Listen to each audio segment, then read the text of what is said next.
Hello. Okay, so I'm very sensitive to energy. Good. That means you have been in alignment and liked it, and when you're not in alignment, you don't like it. That's what that means. When someone says they're sensitive, it means they've tasted the sweetness of alignment and they can't bear the not sweetness of not alignment. That's a very good thing. Okay, so as I go through my day and I interact with people, and I be the light. That's the next thing that we were going to ask you, because if you've tended to your vibration, so you are sort of holding the room, so to speak, at least the room for you. You're not trying to control the others in the room, but they bounce off of you if they are not in harmony with this harmony that you've got going on. Yes, so as I am the light, something that I experience is that I'm willing to point out when I feel they go to the darkness. Well, then let us just say for a moment you were the light. Okay.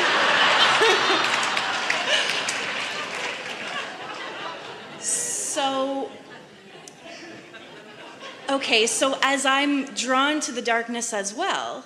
Well, then that means you're not holding the room. The mix of what you all brought is activating something within you that has more momentum than the momentum of your alignment, which means things like you haven't meditated steadily, or you're not selfish enough to want to feel so good that you're not willing to go over there. Okay, that makes sense. In the case of most people who find themselves doing that, it's a little bit of so much enjoying alignment and so much having your nose in other people's business. It's hard to integrate and not do that. But it's a sort of conditional thing, because if they weren't doing that, it'd be easier for you to stay in alignment. And the fact that they're not doing it is not keeping you, but it is influencing your not alignment. And then it feels to you, if you could just straighten them out, then your alignment would come easier. But it never works that way, because you end up going with them. So sometimes I feel like I can stay in the light. Yes, sometimes you do. And I almost feel guilty for it. I can almost feel them resenting me. Then in that case, you were in the light. So then I'm just going back again. Because you can't feel guilty and be in the light, you So see. I guess maybe guilt is the wrong word. No, it's the right word. So what's happening is, and most everyone does it, you get a lot of the way you feel from the way others are reflecting back to you. And so instead of reaching for the feeling of alignment with your inner being, who is always steady and always there for you, just waiting for you to be ready, sometimes you focus upon something that you want to affect. When someone holds you as their object of attention, and they are tuned in, tapped in, turned on, and they are loving you, oh, it does feel good to you. But if that same person who you are accustomed to loving you is now looking at you from a place of not being in alignment, it does not feel so good. And that's why you say you're sensitive to the energy. And it rarely has anything to do with you, but you take it personally because you're feeling something around it. And so really, we could talk about these kinds of things all day, every day, about behavioral science and what you should do and why people do. And really, the only thing that you need to do is just meditate a little and get in alignment, and just do it every day until you just find yourself unwilling to let your thoughts go in places where they do not feel good. Esther will say, well, I need to be informed. And we say, go ahead, we'll be here when you get back. And she'll say, well, I need to explore this in case it comes up. Go ahead, we'll be here when you get back. Come back soon, Esther. Come back soon. But sometimes it's not that soon, because there's always a mix of things going on around. And so we're talking about molding energy. We're talking about using your blessed sensitivity to know when you're in alignment with all that you are, not only your power, your love, not only your power and love, your clarity, not only your power and love and clarity, but your satisfaction in the moment, which is what it all is about all the time. Sometimes energies make me uncomfortable. Well, we would think that would be true. Okay. Can you help me understand what that is? Well, what energies are you talking about? I'm not really sure.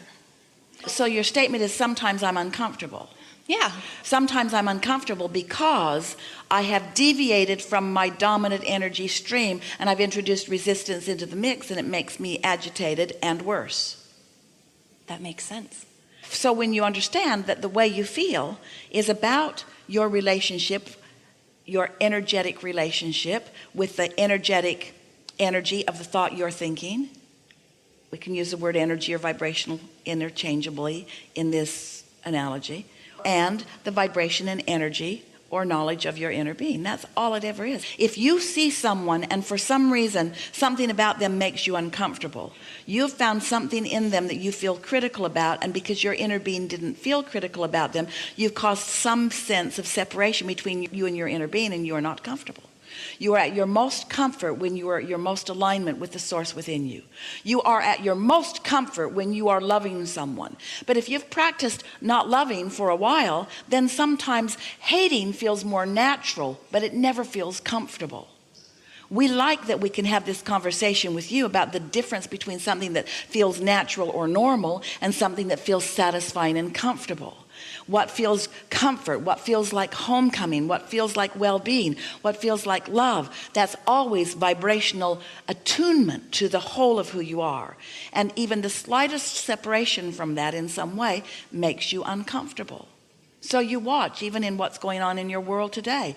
Some things that you felt uncomfortable about at first, as you watched it over and over again, you felt less uncomfortable. It began to feel more normal to you, you see. We want you to understand the difference between something that feels normal and something that feels comfortable, something that feels normal and something that feels satisfying. Sometimes people say, Esther has said it to us, Abraham, I was happier in my hatred before I knew you.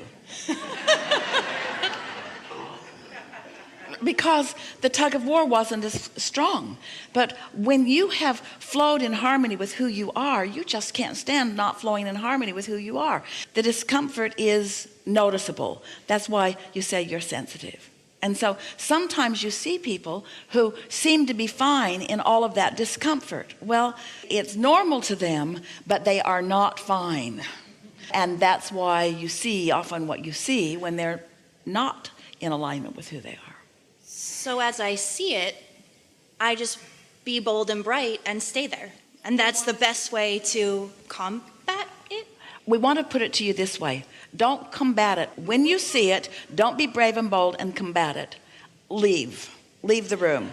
Leave the environment and start over again. It's sort of like this. Quiet my mind, come into alignment, go out into the world. It feels so good, it feels so good. Not so good. Goodbye. Go back. Meditate, come into alignment, it feels so good. Come out into the world, it feels so good, it feels so good. Hello, hello, hello, it feels so good. Hello, hello, hello. Does it feel good? Goodbye. Go back to meditation. Come into alignment, it feels so good. Really, just do that. Just do that. Just find alignment, hold it as long as you can, and then don't try to force anybody to do anything different when you haven't found it, because when you lose it, it's because you're on a momentum of thought, either inspired by someone else or by your own memory or beliefs, that isn't serving you. Esther had a speech to give as she was a teenager in high school on graduation. And it was long, and she had decided that it would be memorized and that she would not take notes. She would not have notes. She would know it. And her mother helped her write it, and it was beautiful, and it was long. And it was finished about 3 months before graduation. So every time Esther would get into the bathtub, which was once or twice a day, she would go as far as she could go. And when she couldn't go any further, she would finish her bath, get out, and read the next piece, and then next time she took a bath, she would go as far as she could go. She just kept starting here and going as far as she could go, and starting here and going as far as she could go, and starting here and going as far as she could go. And what she didn't know was happening was that her confidence in what she did know made her ready for the next part that she didn't know. Until you would think that this part she would know really well, and this part she wouldn't know well at all, but it wasn't that way. That part was easy to know because she knew this part. Are you sort of following us? Your success at alignment will carry you through anything. if we leave you only with the impression that you go out into the world and then the first thing that happens you run away from, that's not the impression that we're wanting to give you. We want you to move into a greater opportunity to find your stability so that you can go out in the world. Because what we wish for you is not to be cloistered in your closet where nothing will disturb you except claustrophobia. We want you to be out in the world where all things are possible. Out where the true delight is there for you to be ready for, you see. And after a little while, you begin to feel invincible. You don't feel afraid. You don't feel vulnerable. You don't feel frightened about things. You don't feel like you need to boss others around because your observation of what they do that took you from your alignment. Because in time, you will reach the place where nothing will take you from your alignment. That's what true empowerment is. That's what true enlightenment is. That's how your inner being feels all the time, you see. And it's how you are capable of feeling in time. So just find what feels good for a little while and just hold yourself there. And then watch yourself expand into more and more and more until you will be so expansive that others will be awestruck by the breadth and depth of that which you are. And you will have an eagerness to jump into new adventures that you've never experienced before. And they will say, how dare you do that? And you say, because I trust the process and I trust myself and I trust well-being. In other words, I'm not afraid of anything because I understand that well-being is the basis of who I am. It's lovely. Wow. Yeah. Thank you. Yes.